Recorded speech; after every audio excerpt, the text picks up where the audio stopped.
Bonjour et bienvenue sur ma chaîne Mais que fait la maîtresse? On se retrouve aujourd'hui pour la présentation de mon carnet de bord pour réussir le CRPE édition 2023. On est donc sur la deuxième édition de cet outil spécial CRPE qui va vous aider à organiser vos révisions et à garder votre motivation. Vous allez voir, on l'a fait un petit peu évoluer par rapport à celui de l'année dernière. Alors bien entendu, j'espère que vous n'aurez à l'utiliser qu'une fois et que celui-ci vous aidera à décrocher le concours en fin d'année. Mais si malheureusement vous avez déjà utilisé le 2022, vous allez voir quelques petites différences. Pour les autres, je vous invite à découvrir la suite et on va voir rapidement comment il est organisé. Donc déjà, c'est un format un peu plus grand qu'un A5. C'est la même largeur et vous voyez, il n'est pas très épais. Il tient très facilement dans un sac à main, dans un cartable. Vous allez pouvoir l'emmener partout avec vous. On a ce petit élastique qui permet de bien fermer le carnet de bord. Allez, on peut l'ouvrir. Et vous allez commencer par lire un petit édito pour vous donner un petit peu les grandes lignes du projet. Vous allez avoir le programme de tout ce que vous allez retrouver et un petit mode d'emploi. Vous allez voir, vous allez avoir chaque mois un édito et un grand rétro-planning en début pour organiser toutes vos révisions. Et après, vous allez pouvoir découper vos révisions mensuellement et à la semaine. Souvent, on me demande quels sont les petits intitulés qui sont ici. Tout est expliqué là, mais je vous en reparle tout à l'heure quand on va découvrir une page de la semaine. Un petit récapitulatif des épreuves d'admissibilité et d'admission, les procédures, les pièces à fournir et votre organisation pour le jour J, pour les oraux et pour les écrits. On commence très typiquement par un calendrier annuel. Vous allez avoir 2 doubles pages pour retrouver toute l'année. Les grandes dates importantes, bien sûr l'inscription au CRPE, les dates des épreuves, les dates d'admission, vos périodes de stage si vous avez la chance d'en avoir et d'autres dates importantes que vous auriez dans l'année. Vous allez commencer par faire un petit QCM d'auto-évaluation. Il vous suffira de scanner ce QR code qui vous emmènera sur le QCM d'auto-évaluation. Comme ça, vous pourrez le refaire plusieurs fois. Et vous avez ici l'analyse de vos réponses.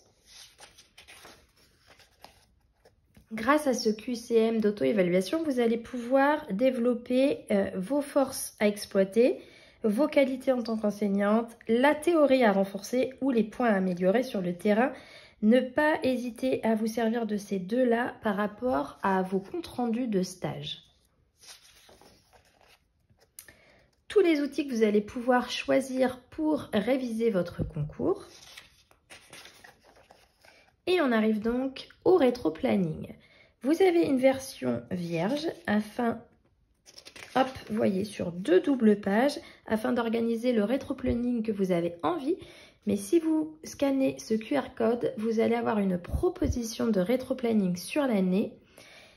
Donc, vous pouvez faire un mix en vous inspirant de ce que je vous ai proposé, le reprendre complètement, ou alors, voilà, partir de complètement zéro par rapport à vos forces et vos faiblesses.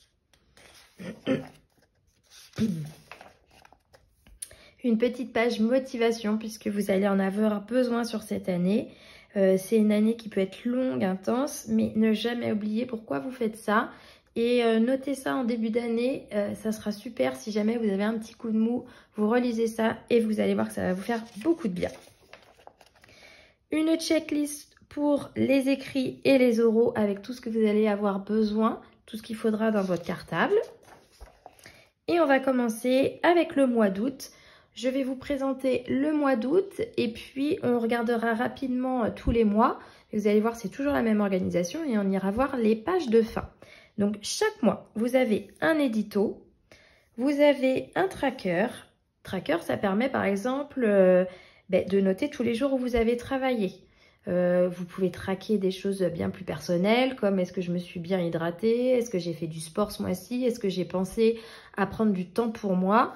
Voilà, c'est vraiment un outil qui va vous aider à visualiser vos objectifs si vous en avez et aussi à ne pas vous oublier. Si vous avez décidé de faire sport une fois par semaine, eh bien vous allez par exemple pouvoir l'indiquer.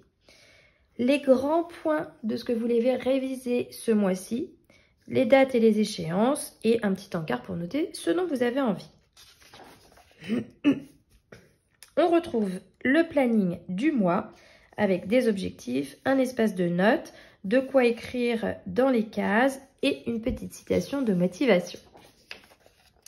Chaque semaine, vous allez retrouver ici sur la page de gauche plutôt un emploi du temps avec tous les jours de la semaine pour organiser votre vie privée, vos cours à la fac si vous travaillez en plus, et de l'autre côté, la page spéciale révision. Donc, vous allez pouvoir noter ce que vous allez vouloir travailler cette semaine. Le F, savoir si vous avez fait une fiche sur cette notion. L, quand vous l'avez lu. A, quand vous l'avez apprise. Et enfin, E, quand vous l'avez évaluée. Chaque étape n'est pas obligée d'être faite dans la semaine. Vous pouvez vous donner comme objectif 4-5 notions à afficher, à lire. Et l'intérêt, c'est d'y revenir pour se dire, bon, bah là, c'est bon, je sais que je l'ai apprise. Dans 15 jours, allez, je m'évalue. C'est bon, je me suis évaluée.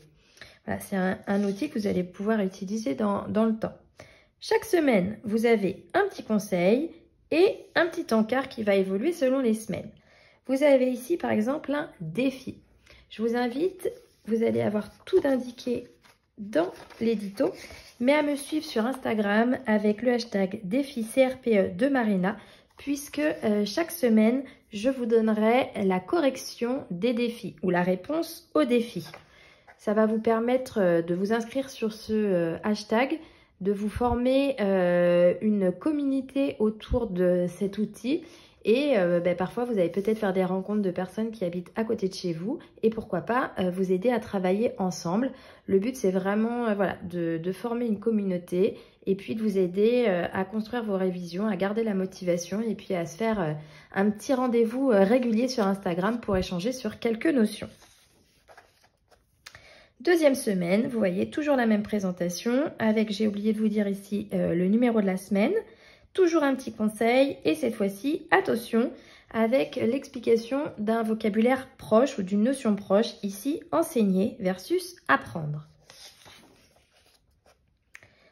Toujours le conseil, le planning, les révisions, les jours fériés sont indiqués et un nouveau défi. Dernière page du mois, on va avoir toujours le planning, les révisions, un petit conseil et un petit bilan de votre mois. Et vous allez découvrir un nouvel édito et 2 nouvelles semaines. Toujours la même présentation avec toujours une alternance de défis, une explication d'un mot-clé ou encore un défi, une notion proche qui va vous être explicitée. Vous avez vu par rapport à l'édition de l'année dernière, on a vraiment ajouté beaucoup de contenu pour vous accompagner avec une explication de vocabulaire, de notions, la proposition d'un rétro-planning, le QCM d'auto-évaluation. Voilà, le but c'était d'aller encore plus loin dans l'accompagnement. Vous allez voir, chaque mois a une couleur pour bien vous repérer. Je vous laisse découvrir les éditos au fur et à mesure.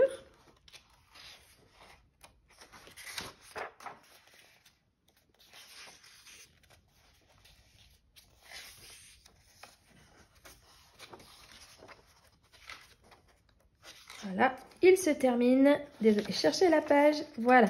Il va se terminer jusqu'au 9 juillet. Oh, je dis des bêtises, il va même jusqu'au 16 juillet. On a essayé de penser à tous ceux qui pouvaient avoir des oraux assez tardivement. Quand on termine, bien sûr, plus de programme de révision, mais je prépare la suite où vous allez pouvoir noter ce qui va vous attendre. Est-ce que voilà, vous avez eu vos premières affectations, etc. Vous allez pouvoir prendre vos notes ici. Un petit ressenti sur un petit encart pour noter le ressenti que vous avez eu sur cette année de révision. On a mis aussi en fin de carnet de bord une page pour les stages. On est parti sur 3 stages. C'est vrai que ça dépendra de où vous faites votre formation. C'est très variable selon les académies où vous allez faire votre formation. Et puis, il y aura aussi pour les enseignants qui préparent pour les candidats qui préparent le CRPE en candidat libre, vous n'aurez pas forcément la possibilité de faire un stage. Essayez de vous renseigner quand même parce que c'est très riche, même si c'est juste un stage d'observation. Je vous conseille vraiment d'essayer d'aller voir ce qui se passe dans les classes. On termine avec une page de bilan avec vos notes, les seuils pour les écrits, pour les oraux, un petit espace de notes et puis notez à chaud toutes vos impressions, quelque chose que vous pourrez relire dans les années suivantes, permettre de décharger un peu tout ça. On a souvent besoin de poser tout ça sur le papier pour pouvoir ensuite passer à autre chose. De quoi noter votre veille pédagogique, c'est un des conseils que je vous donne en tout début. Et on a déjà terminé le tour de ce carnet de bord. L'objectif, c'est vraiment de vous accompagner dans vos révisions, que vous puissiez... voilà, ce qui est le plus dur, je trouve, quand on passe le CRPE, c'est d'organiser ses révisions, parce qu'on ne va pas se mentir, il y a quand même beaucoup de choses à revoir. Et puis... voilà, c'est long, c'est une longue année, il faut rester motivé du début jusqu'à la fin. On passe tous par des phases de démotivation, de se dire cette année est longue. Le but de ces carnets de bord, c'est vraiment de vous aider à rester organisé, à voir vers où vous allez, à ne rien oublier. Et puis ces petits défis, ces petits conseils qui vous permettent de garder la motivation jusqu'au bout. Vous retrouvez ce carnet de bord en vente partout, sur Amazon, sur la Fnac, sur Cultura, chez votre libraire. Et il sera en vente à partir du 15 juin. Donc j'espère vous retrouver en librairie. Et surtout sur mon compte Instagram Mais que fait la maîtresse pour vous accompagner dans les petits défis de cette année 2022-2023. Je vous remercie et je vous dis à très vite.